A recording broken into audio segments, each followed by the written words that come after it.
Merci de nous rejoindre pour notre étude.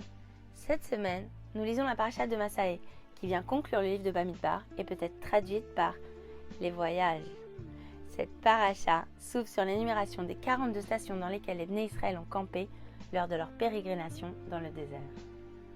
Si la Torah prend le temps d'énumérer toutes ces étapes, même si cela peut prendre a priori la forme d'une chose désuète, c'est certainement qu'il s'agit d'un enseignement pour nous. Voyons ensemble quelle est la finalité de ces étapes et pourquoi sont-elles au nombre de 42. Ce nombre serait-il lui aussi porteur d'une signification ?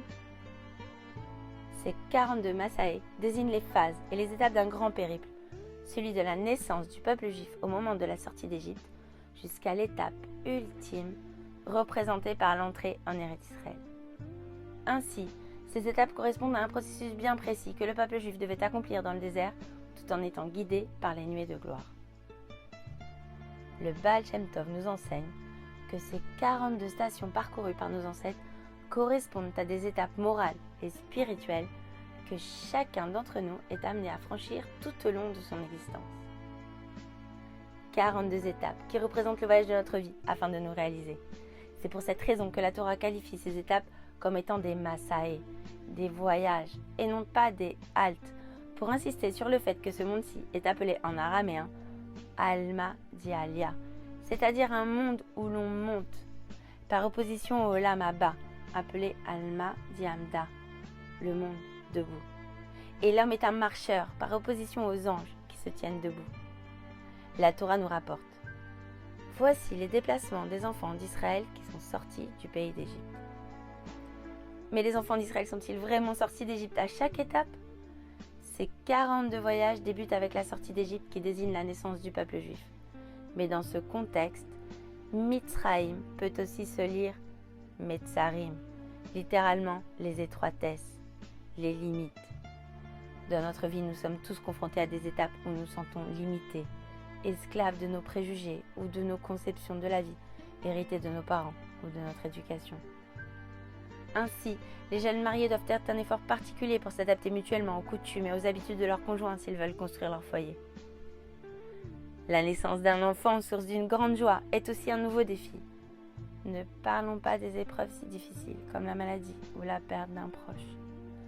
À chaque étape de notre vie, nous devons nous renforcer et dépasser des barrières que l'on croyait infranchissables. Dieu a libéré le peuple juif de l'esclavage. Nous nous efforçons de nous le rappeler plusieurs fois par jour dans nos prières. Et il nous encourage à sortir de nos impasses et à nous dépasser. Si nous réussissons à déployer suffisamment de force, alors toute cette vitalité nous propulsera vers de nouveaux horizons et de nouveaux voyages. Et si la Torah prend le temps de nous signaler pour chaque voyage le point de départ et le point d'arrivée, c'est pour insister sur le fait que chaque nouvelle étape franchie est un tremplin vers la prochaine. La Torah a prévu pour chacun d'entre nous des stations de vie différentes. N'oublions pas qu'Hachem est toujours présent à nos côtés, à l'instar de la présence divine qui accompagne constamment les Bnei Israël dans le désert. À chaque voyage, nous nous renforçons et nous grandissons grâce aux défis et nous progressons dans notre parcours de vie. Ce ne sont plus les mêmes challenges pendant l'enfance ni l'adolescence. L'Aliyah fait aussi partie de ces étapes charnières pour nombre d'entre nous, et elle nécessite de faire appel à des forces insoupçonnées. Mais elle n'est pas notre étape finale pour autant. Après une période d'adaptation, nous sentons déjà prêts à nous confronter à de nouveaux challenges. Tous ces voyages du peuple juif dans le désert représentent les étapes de notre vie. Comme l'explique si bien le Rav Elisha Greenbaum, ces étapes ne doivent pas être considérées comme des valises surchargées qui s'alourdissent à chaque station, comme lors de nos voyages à l'étranger. Elles sont autant d'expériences qui nous enrichissent et nous aident à franchir l'étape suivante.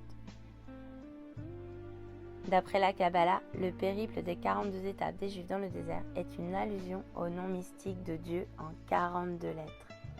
Un nom très saint, comme nous l'enseigne la Gemara. Ces 42 lettres forment les initiales des fameux mots du chant Ana Bechoar, composé par Rabbi Nechonia ben Akana, et qui est devenu une célèbre ségoula pour la protection et la guérison. Un véritable ascenseur spirituel qui nous aide à passer d'une étape à une autre. Nos ancêtres n'ont pas erré dans le désert, et il en est de même pour nous aujourd'hui. Hachem ne nous a pas missionnés dans ce monde pour errer. Rappelons-nous que la vie a un but, et qu'elle possède un sens et une cohérence. Tout au long du voyage des Béné Israël dans le désert, chaque étape correspond à une lettre du nom secret d'Hachem, ce fameux même bête. Et certains sages sont d'avis que cette lecture ne peut être interrompue. Au niveau collectif, c'est donc au terme des 42 étapes parcourues dans le désert que le peuple juif s'apprête enfin à entrer en Eretz Israël. Mais d'un point de vue plus personnel, ce n'est qu'après avoir vécu nos 42 voyages de vie que nous mériterons d'entrer dans le monde futur en étant fiers du chemin parcouru et de nos accomplissements. Alors, malgré nos doutes et nos interrogations, continuons d'avancer et gardons à l'esprit que tout est pour le bien. Après tout, Albert Einstein ne disait-il pas « Le hasard, c'est Dieu qui se promène incognito ».